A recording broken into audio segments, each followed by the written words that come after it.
নমস্কার, বর্ষাস কিচেনে আপনাদের সকলকে প্রতিবারের মতো এবারেও আমন্ত্রণ জানাচ্ছি। আজকে আমি আপনাদের জন্য মুম্বাইয়ের একটি স্ট্রিট ফুডের দুর্দান্ত স্বাদের একটি রেসিপি নিয়ে এসেছি, যেটি আমরা ব্রেকফাস্টের জন্য বাড়িতে ছোটোর থেকে বড় প্রত্যেকের জন্য খুব কম সময়ে এবং খুব সহজেই বাড়িতে থাকা উপকরণ দিয়েই কিন্তু সহজেই বানিয়ে নিতে পারি। এই রেসিপিটি শুরু করতে আমি এখানে একটা মাগ নিয়ে নিয়েছি। মাগের মধ্যে আমি 2টো ডিম এখানে ফাটিয়ে নিচ্ছি। আপনারা এখানে 2টোর জায়গায় 3টে ডিমও ব্যবহার করতে পারেন। 2টো ডিম ফাটিয়ে নেওয়া হয়ে গেছে।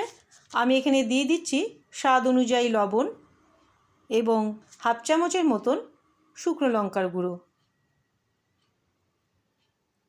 এই লবণ এবং শুকনো লঙ্কার গুঁড়ো দিয়ে ডিমটাকে খুব ভালো করে ফেটিয়ে নিচ্ছি। যতক্ষণ না ডিমটা খুব মধ্যে ফোম তৈরি হচ্ছে, অর্থাৎ ফেনা তৈরি হচ্ছে, ততক্ষণ আমি ডিমটা খুব ভালো করে ফেটিয়ে নিচ্ছি। 40 সেকেন্ড ধরে ডিমটা ফেটিয়ে নেওয়ার পর আমি এখানে 1 চামচের মতন এখানে দিয়ে দিচ্ছি কর্নফ্লাওয়ার। কর্নফ্লাওয়ার দিলাম এই কারণেই যে কর্নফ্লাওয়ার দিলে ডিমের অমলেটটা একটা ফ্লপিনেস আসবে, সে কারণেই আমি ব্যাটারটার মধ্যে কর্নফ্লাওয়ার দিলাম। আর এই পয়েন্টে আমি এখানে একটা কাঁচের প্লেটে 5টা ব্রেড স্লাইস নিয়ে নিয়েছি, যার চারধারের ব্রাউন লেয়ারগুলো কেটে বাদ দেওয়া আছে। এবং এই 5টা ব্রেড একত্রে ছুরির সাহায্যে লম্বালম্বি এবং পাথালি করে ছোট ছোট টুকরো বার করে নিতে হবে, এবং এই টুকরোগুলো দিয়েই অমলেট তৈরি হবে। এই অমলেটের নতুনত্ব এটাই যে এখানে গোটা গোটা স্লাইস, এখানে ব্রেড স্লাইস ব্যবহার হবে না, এই ব্রেডের টুকরো দিয়েই এই অমলেটটা তৈরি হবে। খুবই সুন্দর এবং খুব ডেলিশিয়াস একটা রেসিপি, আপনারা বাড়িতে অবশ্যই ট্রাই করবেন। টুকরোগুলো তৈরি করে রেখে আমি এই ব্যাটারটার মধ্যে আমি এখানে আগে থেকে কুচিয়ে রাখা একটা পেঁয়াজ আর আগে থেকে কুচিয়ে রাখা একটা টমেটো আমি এখানে দিয়ে দিলাম। পেঁয়াজ আর টমেটো ডিমের ব্যাটারের সাথে খুব ভালো করে মিক্স করে নিচ্ছি।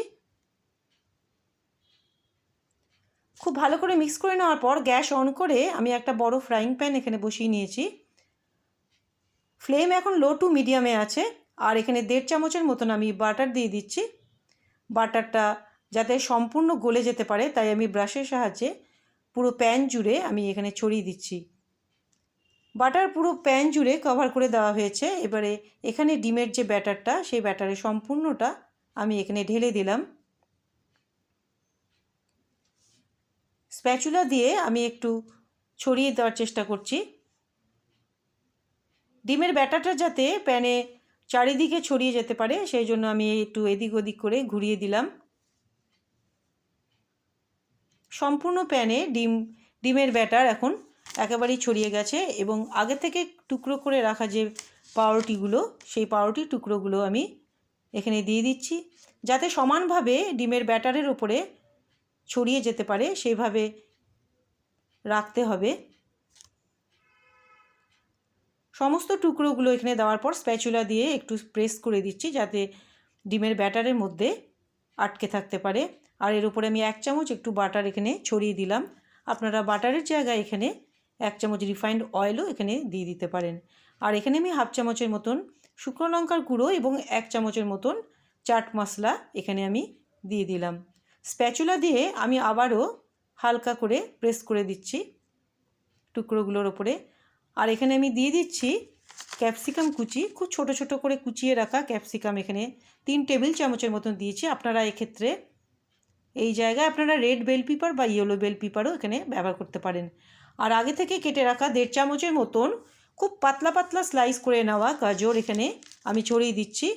আর এখানে ছড়িয়ে দিচ্ছি আমি ওপর থেকে একটা গ্রেটারের সাহায্যে চিজ এখানে একটা মেইন ইনগ্রিডিয়েন্ট, তাই আমি এখানে চিজটা খুব বেশি রকমই দেওয়ার চেষ্টা করছি।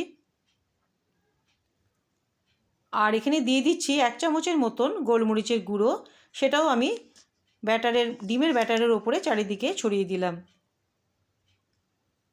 আমি একদিকটা হালকা করে উল্টে দিলাম।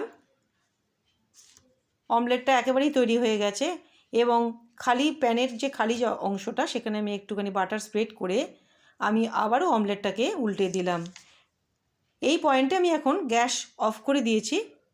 আমার আজকের চিজি ব্রেড অমলেট কিন্তু একেবারেই রেডি, আপনারা দেখতেই পাচ্ছেন। আমার আজকের এই রেসিপিটি যদি আপনাদের হেল্পফুল বলে মনে হয় তাহলে বাড়িতে অবশ্যই এইভাবে ট্রাই করবেন। আমার মনে হয় প্রত্যেকেরই ভালো লাগবে। আমি এখানে সার্ভিং ডিশে আমি গরম গরম সার্ভ করে নিচ্ছি এবং এই ব্রেড অমলেটের ওপরে আমি আগে থেকে গ্রেট করে রাখা যে চিজ, সেই চিজ এখানে স্প্রিঙ্কল করে দিচ্ছি গার্নিশের জন্য, যাতে দেখতে ভালো লাগে। আমার আজকের এই রেসিপিটি আপনাদের যদি ভালো লাগে তাহলে প্রতিবারের মতো একটা লাইক করে প্রচুর শেয়ার করবেন। আমার চ্যানেলটি সাবস্ক্রাইব করে পাশে থাকা বেল আইকনটা প্রেস করবেন। আমি নতুন কোনো রেসিপির সাথে আবার হাজির হয়ে যাব। ভালো থাকবেন।